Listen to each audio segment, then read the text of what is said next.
kung saan mo gustong isabit yun. Meron pala rito sa likod, malaki-laki lang eh, malaki. Ano? Ayan. Andyan oh, may FB page pa. Andito tayo ngayon sa malaking shop na to. Ilalagay natin yung ano. Ayan, yung enteng oh. Baligtad pa. Oh. Ayan oh, oh. Saan lalagay? Saan lalagay? Ikuta. Ayan. O talaga mabilag dyan, mapahali ka mo. Amulang mo lang.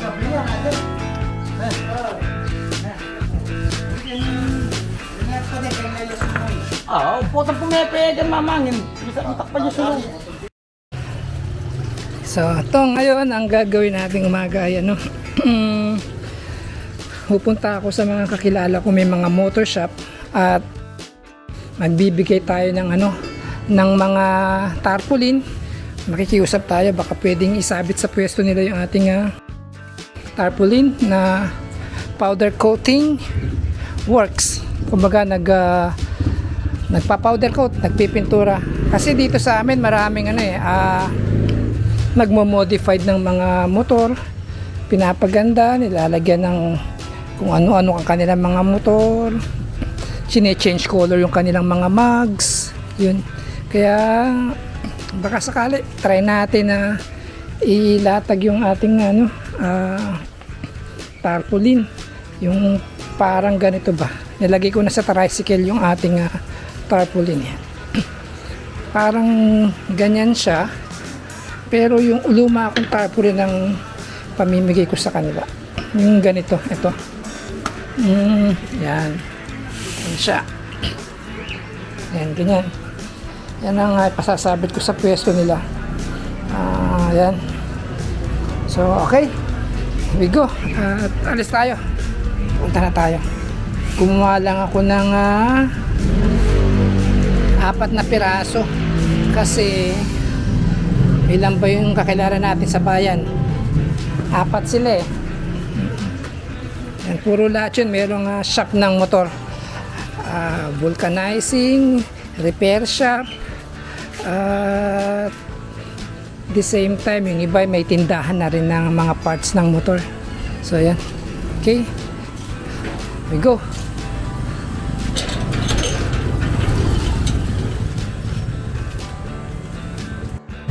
Ito, first stop tayo. Dito tayo kay Mang Manding, yung aming chairman sa grupo ng PCP Airgun. Dito tayo magbibigay ng tarpaulin, spare parts at repair shop na rin at the same time. Pwede ba magkano dito ng tarpaulin? Oo, maliit.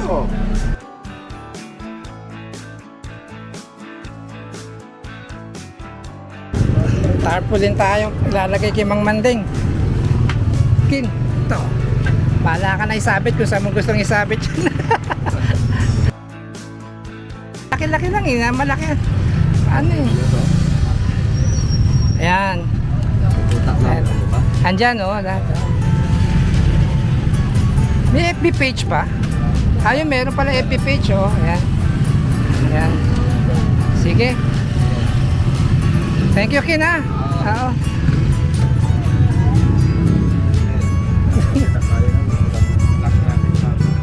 Ay, ito. Yung ano, yung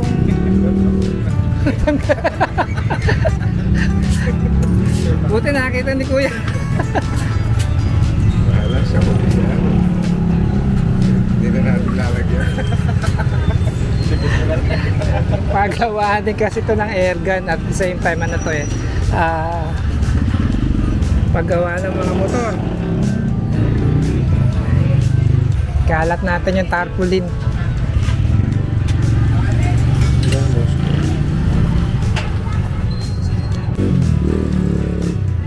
Pasyal muna sa shop ni Mang Manding, motorbike. Mamaya puntahan ko si Towing. Ano yung for sale din niya, Mang Manding? PCP yan? Alay. Ayun? O yun. PCP? Tawag sa dual. Ganda no?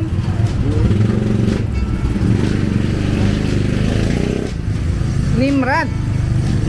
Taurus. Taurus Taurus. Wala ko Nimrod. Takpan ko lang kasi ang ganda, no?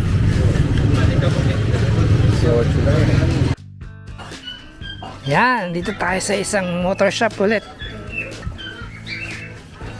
Hala, shock. Ano dyan? Ano? Happy birthday. Oh, sarap. Aba, binuksan mo na pala to. Ano, parang lulo. Oo nga. Trabaho, kalakal pa lang yun. Grabe, dami. Ang ganda na to. Meron na nila. Minamodify ni ano, ni Ian. Hindi, ako mag-modify dyan. Gaspang ng gulong. Mahal ang gulong na to. Ano to? 18? Ay, hindi. O, 18 nga, no? Ah, sige. Tama. Lagay tayong tarpaulin. Ba yung tarpaulin ba? Lalagay natin. Lagay mo dyan para kitang-kita pag pinunasan yung paa. There, dito. Mak ba siya? Dumadun ako kay Mang Manding. Nagpalagay din ako.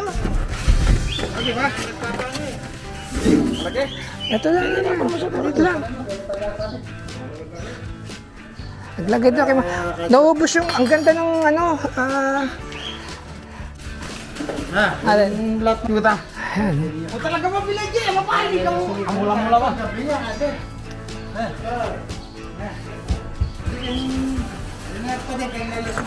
Ah, putang pumepegan mamangin. Bisa matakpan niya sulong. Tali natin. Sabit-sabit lang.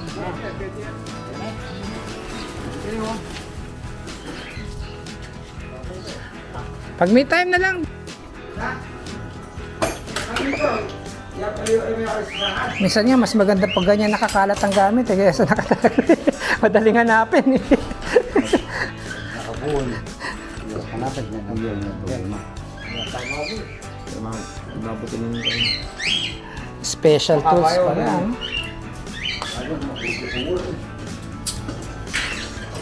Ito, nagmamodified din ang motor. Eh.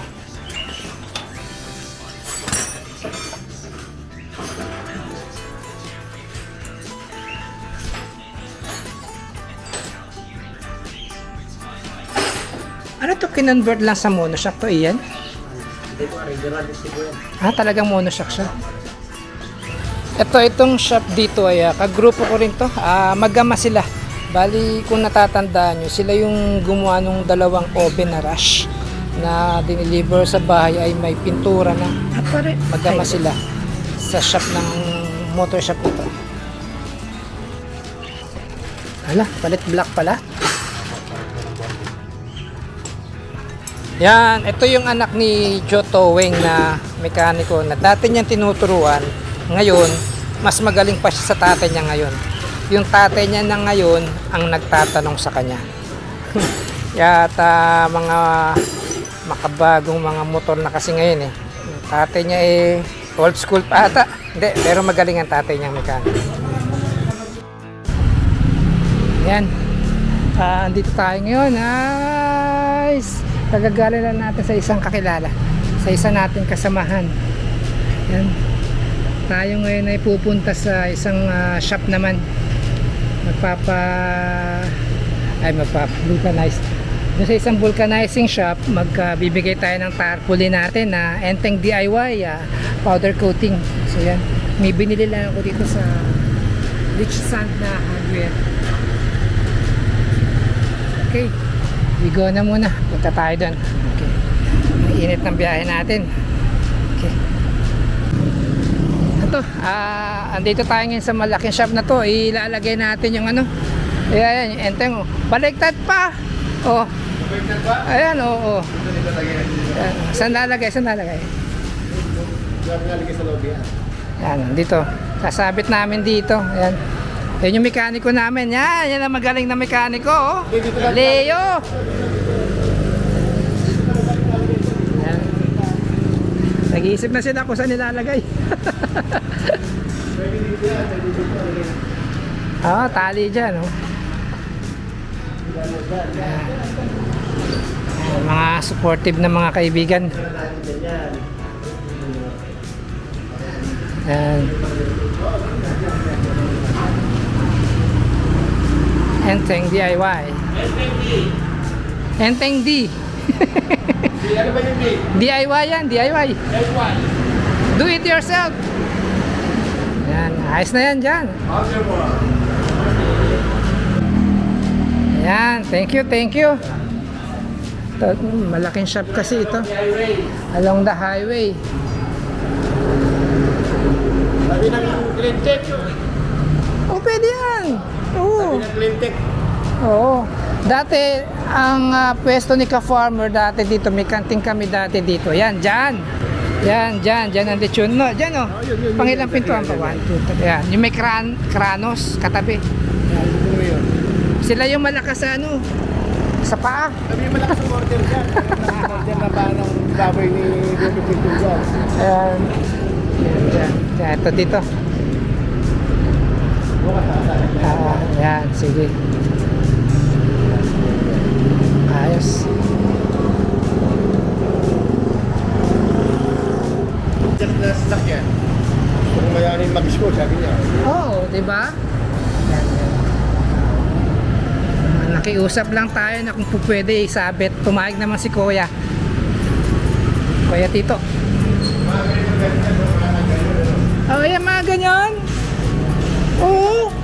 Yung ba kayo tumawag ito na Merong special tape yan, nilalagyan ng tape yan. Hindi ibig ko sabihin daw yung gas-gas na ito naalis pa ito, di ba? Dapat nga silver pa itong ganitong kulay ito, di ba? Oo. Pag na-powder coat yan, matatakpan niya kasi.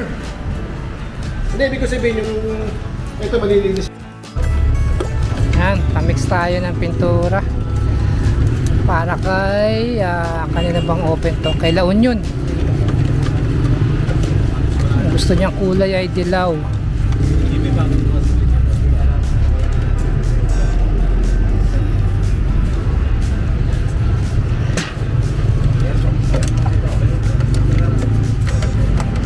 Bali ang pamix bossing no 200 isang litro no. Depende pa sa klase ng pintura. Ayan. Oo, yan maganda, ganda. Oo, okay na yan. Oo, yellow orange. Saka ano ba sir? Yan lang muna. Dinner mo yan? Yung binili ko nakaraan, meron pa. Isang galon din yun eh. Ito, painting job naman kami. Painting job si Allen. Ayan. Last coating na kami nito pagka medyo natuyo. Request ng Mimi-ari, dilaw. Mangga. Yung mga kulisap dito sa may aming mangga ito, nagbababaan, kala nila mangga, kanina puro kulisap nakadikit dito sa kanyang harap. Minano-mano, tinanggal ni Allen. Ayan. Ito siya.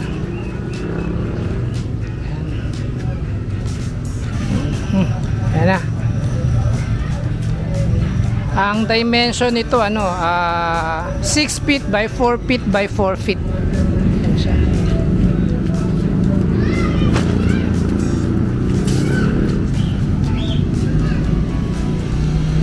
Itong oven na to ay bound to La Union, San Juan. Yan. Pipick upin doon ng may-ari gamit ang Conquest na Toyota.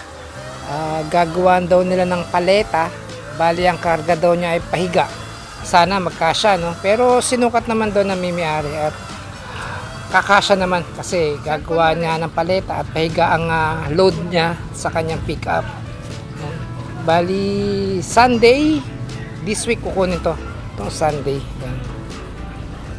Yun, pasalamat ako dun sa ating mga kasama, kakilala na pumayag ilagay yung ating mga tarpaulin kay Mang Manding, kay Joe Towing at kay Kuya Tito dito sa may highway namin sa may malapit sa Cleantech. Salamat sa inyo at naisabit na yung aking mga tarpaulin. Yan, magka-test kami ngayon ng oven. At ito ay aming tetestran, itong bago. Kukunin bukas to ni Bulacan. Napapansin ko lang, no? Parang nakakailang oven na ako sa Bulacan. Marami na. 3 na ata. So yan, ito. Ganito kami. Bago namin i-turn over yung pinaka-oven ay nagte-test run kami. Meron kaming ipina-powder coat. I-cure namin sa aming oven para bago na i-turn over sa may-ari ay good condition siya na nakakapag-melt talaga siya ng powder at maganda yung kalalabas niya na lutong-luto siya. Kasi mas maganda nga sana ang gusto namin ay yung may-ari bago pick upin ay dito namin dititest kaharap sila or sila ang mag-hands on. Kaso minsan hindi na ganun ka-detailed yung naituturo namin sa kanila gawa ng nagmamadali rin. Kaya minsan pagka dating doon sa kanilang pwesto, pagka magte-test run sila o meron na silang ipa-powder coat, video call na lang kami. Yun yata meron pang hindi na nabugahan. Kaya tinuturo ko kay Alvin. Kasi siguraduhin lang talaga na lahat ay na-cover ng powder. Yan na. Hindi, ayun kumakain ng bango. Ground.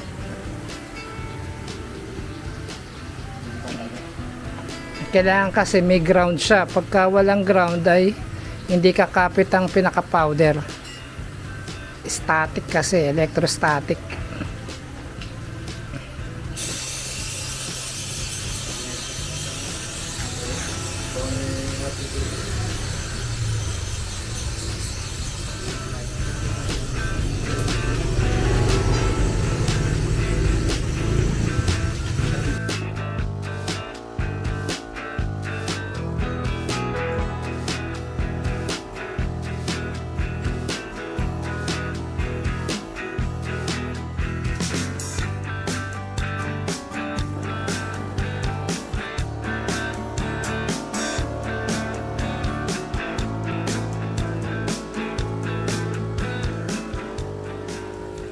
Ito na, at natapos ng i-powder coat.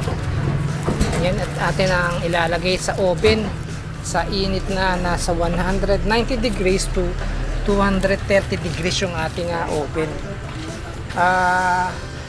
Pag na-preheat na siya ng 190 degrees, tapos pwede na natin siyang ilagay yung ating na powder coat.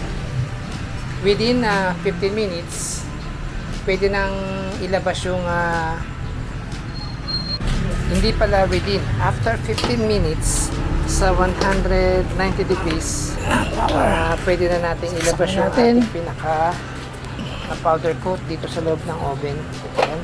At atin na munang pa-power on itong ating oven. Yan, yung sound.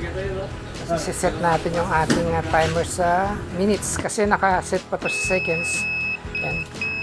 I-set natin sa minutes siya, 15 minutes. Para 15 minutes, preheat siya sa 160 to 230 degrees. Pag na-reach niya na yung 160 o 230 degrees, pwede na natin siyang pwede na tayo maghintay ng 15 minutes bago ilabas yung ating pinaka-oven. Tasampay natin para matuyo na agad. Ay, lumamig. Soft drinks, oh. Ayan na. Sick up. Pakibukas din.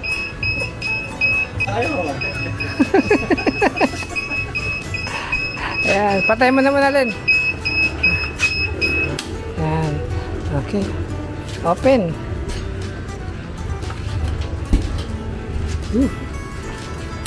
Wow, ang init.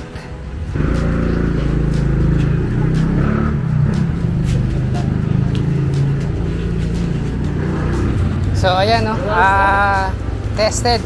Good working condition itong oven na ating tinestran. Magandang pagkakaluto. Teka.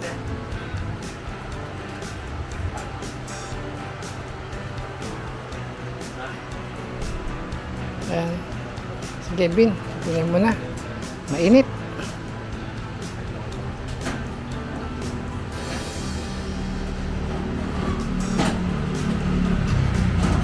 Muffler ng ano yan? Anong motor yan, Bin? Pang Mio. Mio ay Muffler ng Mio. Okay, kayan. Yan, ito. Meron na naman tayong napasayang customer. Satisfied customer dito. Magandang pagkakaluto ng ating powder.